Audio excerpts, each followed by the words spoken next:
as you can see, it stops and recreated sample 2 first, not sample 0.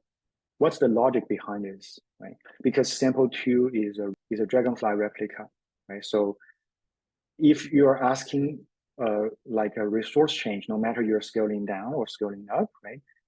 What's the logical step, right? The logical step would be to start with the replicas, right? Because otherwise, like, if you start with the Dragonfly primary, then you're not gonna have like how would you handle continuous read and write? So we start with replicas, and when replicas are ready, by the time we need to recreate the primary, we already have 2 replicas that are ready with the new spec. And those are good candidates that to fall back, to fill over, right?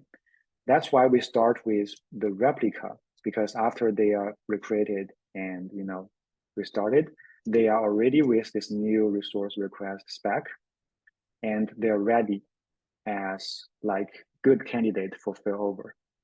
And then finally, the operator replaces the old Dragonfly master, which was sample 0, then either sample 1 or sample 2, because they are ready, they have the data, they also have the new resource spec, right? One of them is going to be promoted as the primary.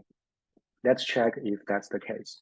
So here, as you can see, Dragonfly sample 0 now is the new Dragonfly master or the Dragonfly primary, right?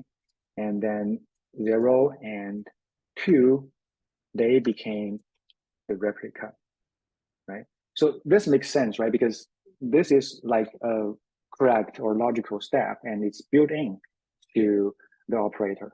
So when you do this vertical scaling based on resources, right, it's handled smoothly.